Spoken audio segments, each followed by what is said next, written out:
For Pacifica Radio, April 11th, 2024.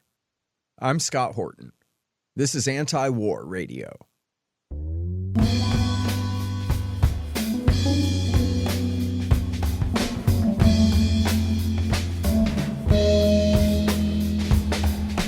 All right, y'all, welcome to the show. It is Antiwar Radio. I'm your host, Scott Horton. I'm editorial director of Antiwar.com and author of the book Enough Already, Time to End the War on Terrorism, among others.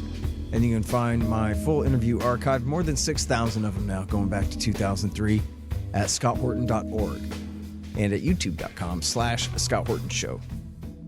All right, you guys, and next up on the show today is Patrick Macfarlane. He is the Justin Raimondo Fellow at the Institute and also the host of the great podcast Vital Dissent.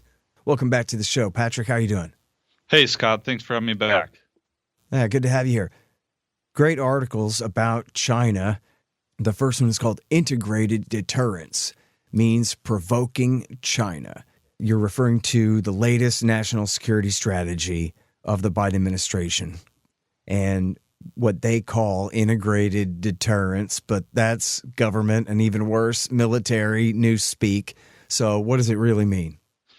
Well, I think you can draw parallels between the lead up to the war in Ukraine and what's going on currently in the South China Sea and with Taiwan. And I think the purpose of this article was just to do kind of like this is what's going on, weave all these threads together. There's so many different places that the U.S. has taken on these territorial disputes on behalf of their partners, their alliances and partnerships here. And each one has the potential to turn into a real kinetic conflict with China. And there's no benefit to the United States, especially to the average American.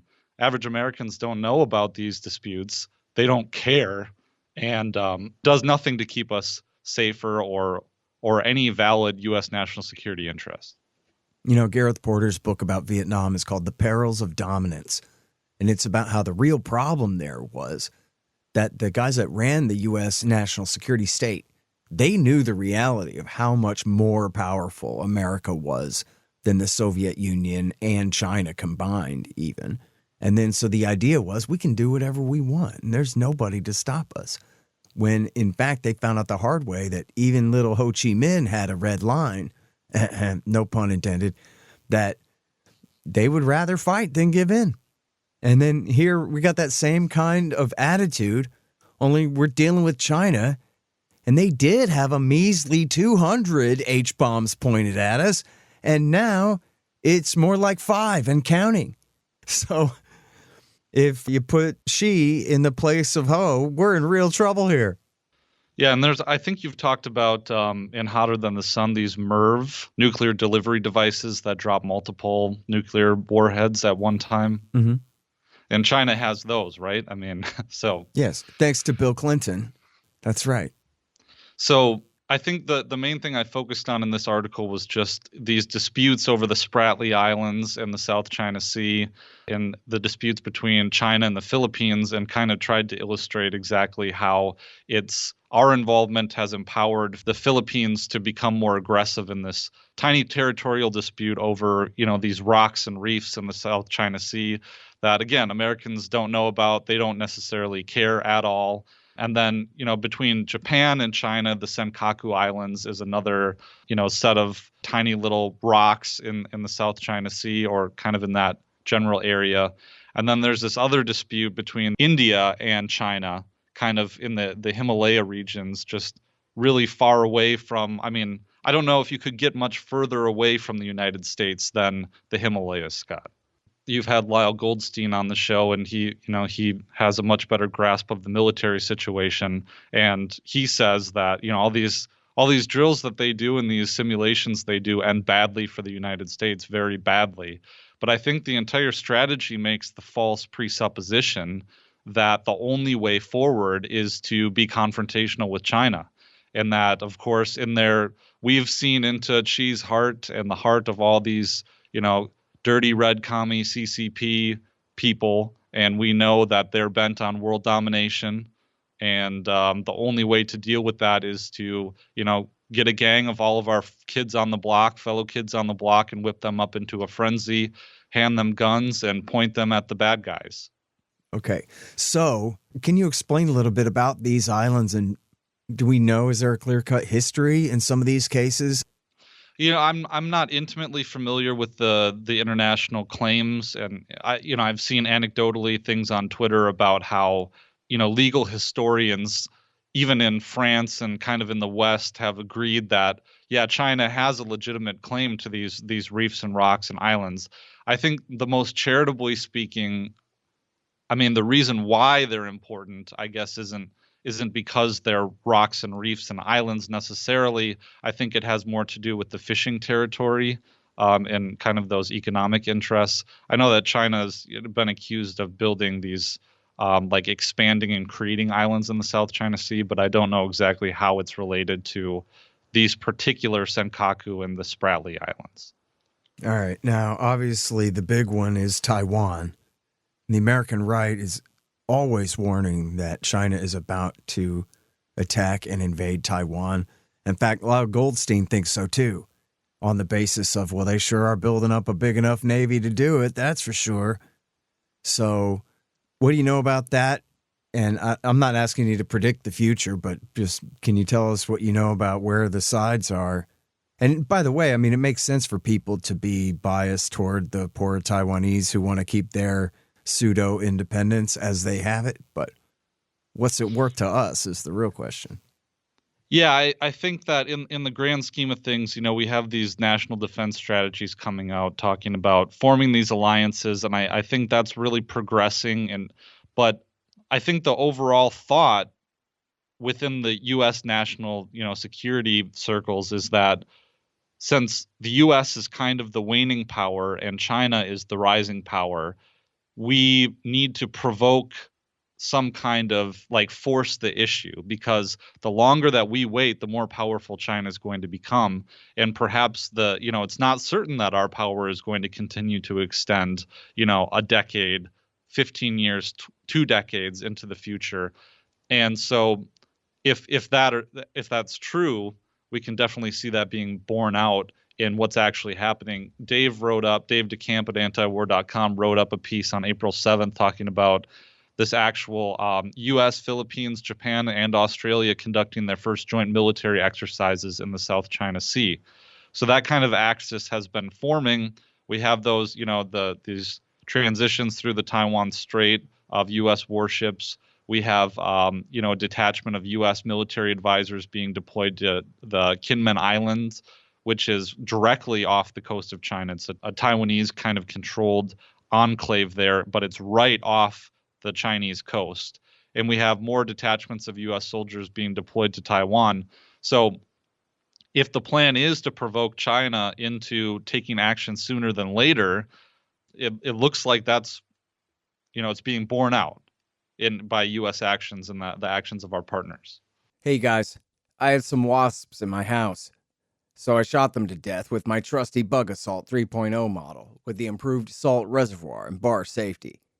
I don't have a deal with them, but the show does earn a kickback every time you get a Bug Assault or anything else you buy from Amazon.com by way of the link in the right-hand margin on the front page at scotthorton.org. So keep that in mind. And don't worry about the mess.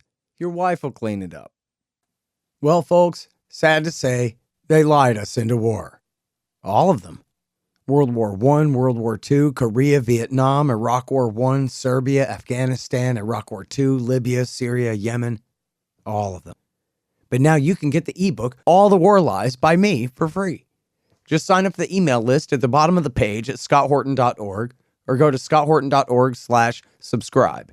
Get All the War Lies by me for free.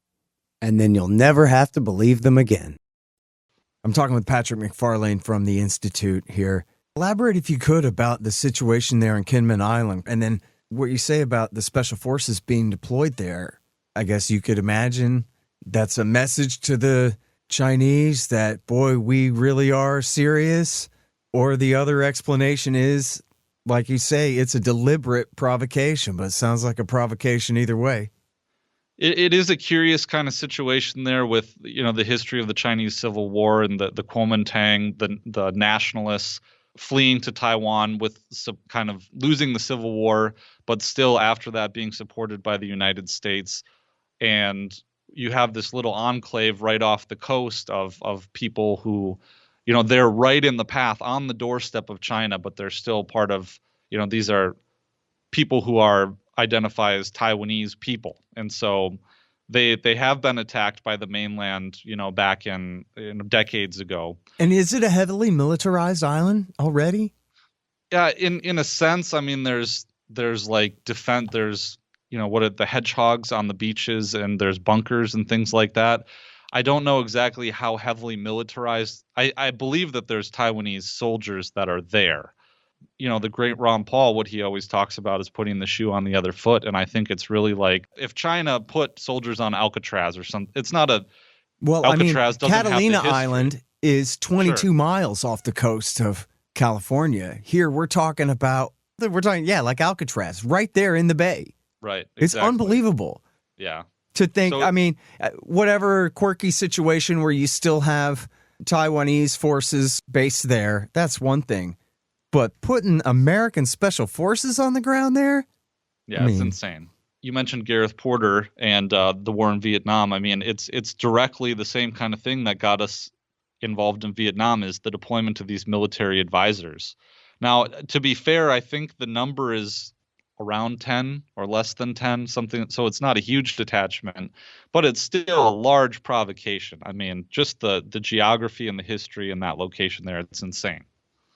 And, I read this thing in the Asia Times where they were talking about the Chinese at least claim, and I don't know why to disbelieve them, that they've got the automated machine tools to just crank out cruise missiles, that they can just produce these things by the thousands and thousands. Do you know, Scott, what's this whole deal with the hypersonic missiles? I actually don't know if is the United Russians States have been using them in Ukraine. Okay, but is the United States capable of producing them, and do we have some? No, the Americans have not figured it out. Yeah, that's my understanding. That's what they say. And I think believably, or else they'd be boasting. Yeah. So I think from what I've read, the ones that the Russians are using are going Mach 5, which is not Mach 9 or 10 as Putin claimed in his speeches, but still pretty fast. And what's the point? It just reduces warning time, reduces decision-making time. And of course, as we've seen, you can put a conventional warhead on them. So somebody in the middle of the Atlantic Ocean shoots a hypersonic missile at you, Mr. President. It may or may not have an H-bomb on it. What do? Launch on warning, and with 5 minutes to decide instead of 20. Exactly. Smoke them if you got them. All right. And now finally, would you get back to India a minute there? You mentioned how America's bringing them in to help hem in the Chinese, which is interesting because they sure are closer and closer economic partners with America's rival, Russia, right now. But I guess they're putting that aside. They have their use here, but there have been clashes in the Himalayas in just the past couple of years. And I think one of them, some officer, I think I got this right, ordered the men to drop their rifles, and they just went out there and had a giant fist fight, like infantry in the mountains. But that could turn thermonuclear right there, too. Or, I don't know if India has H-bombs, but China sure does. Kind of reminds me of like the gangs of New York. I don't know. It just seems so absurd to be true. But, truth is stranger than fiction, but whatever. Yeah, it's a really interesting situation. The former head of NATO, James, believe his name is James Stavridis. He wrote a fiction book about war between the U.S. and China, and I did an article about that a couple years ago. Maybe we talked about it on your show, Scott. But the big question mark was, in that conflict, what role does India play? And I think in the last few years we've kind of had more of an answer. Because that was kind of the linchpin of the whole book is that India intervened kind of as a neutral third party. But it seems that the United States has been working on turning them not neutral.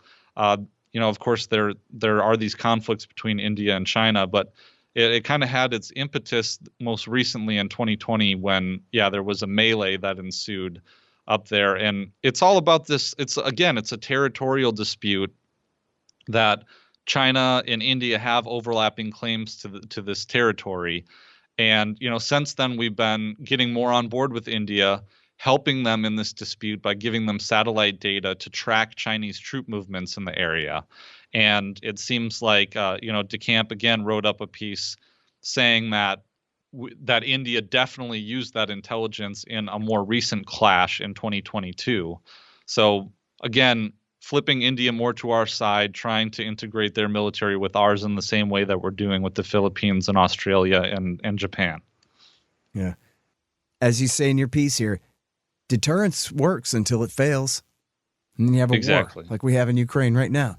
Only in this case, with both sides armed with nuclear weapons and intercontinental ballistic missiles. So, all right. Well, we're out of time for the show today, but that is Patrick Macfarlane. He is the Justin Raimondo Fellow at the Institute, and he has this great podcast called Vital Dissent at vitaldissent.com, and that we feature at the Institute as well. Thank you very much for your time, Patrick. Thank you, Scott. And that's it for Antiwar Radio for today. I'm your host, Scott Horton. I'm here every Thursday from 2:30 to 3 on KPFK 90.7 FM in LA. See you next week.